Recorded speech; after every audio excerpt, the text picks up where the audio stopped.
ફીડબેકમાં એક વિડીયો આવ્યો તો તમે જોજો ખાલી.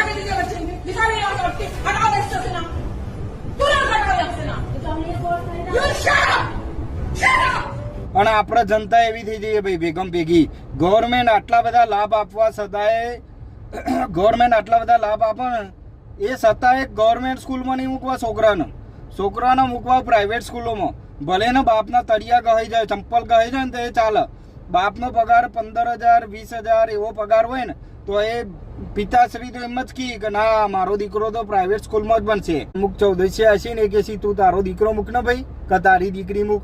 ભાઈ મારો દીકરો રહે ને એ ગવર્મેન્ટ સ્કૂલમાં ભણે, મારા ગામની ગવર્મેન્ટ સ્કૂલમાં. અને મારી ઇન્કમની વાત કરું ને તો મારી પોતાની ઇન્કમ 25,000 રૂપિયા મારી સેલરી છે. અને મારો ભાઈ નાનો રહ્યો ને એ રહ્યો અમેરિકા. અને મારા પોતાનો તબેલો ગાયો ભેંસોનો, બરોબર, અને જમીન હા આપણે, બરોબર. તમે જાતે ઇન્કમની તમે જાતે કેલ્ક્યુલેશન કરી નાખો કે ભાઈની ઇન્કમ કેટલી છે. તો એટલું હોવા છતાં ભાઈ હે ને ગવર્મેન્ટ સ્કૂલમાં મૂક્યો. એનું કારણ હોય ખબર હે ભાઈ? પહેલો તો મારો દીકરો સિક્યોર રહે મારા ગામમાં.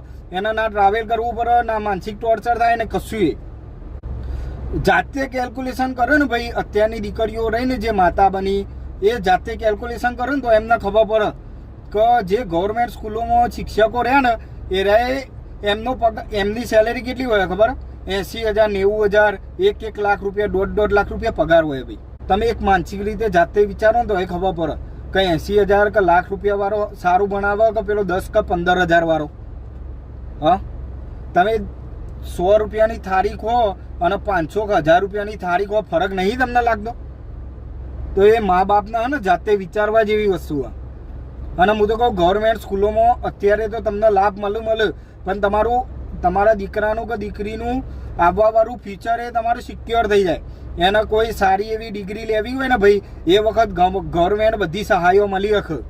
અને તમે પ્રાઇવેટ સ્કૂલોમાં છોકરાઓનો અભ્યાસ કરાયો તો તમે જાતે તમારી જાતના પહેલાંથી તમારા દીકરાને તમે કે ગવર્મેન્ટની નજરમાં તો તમે કેવા થઈ ગયા કે તમે કેપેબલ હોય એમ કે તમારી દીકરાને તમે MBBS કરાવવું હોય તો એ તમે ફી ભરી શકો.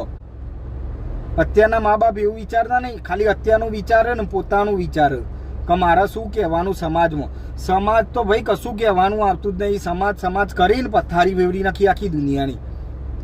અને ગવર્મેન્ટ સ્કૂલોમાં ભાઈ જે ખોરાક મળે ને પૌષ્ટિક આહાર મળે, તમારો દીકરો ઘેર ના ખાતો હોય ને પણ ગવર્મેન્ટ સ્કૂલમાં તો ખાતો થઈ જ જાય કમ્પ્લીટ. ચણા મળે, હા તે બધા ટોટલી પૌષ્ટિક આહારો મળે. બેસ્ટમાં બેસ્ટ હોય ને ભાઈ તો ગવર્મેન્ટ સ્કૂલ. કારણ કે શિક્ષકો ઊંચ લેવલના હોય અને પૌષ્ટિક આહારે મળે, પુસ્તકો એકદમ ફ્રીમાં મળે, યુનિફોર્મ એકદમ ફ્રીમાં, ટ્રાવેલ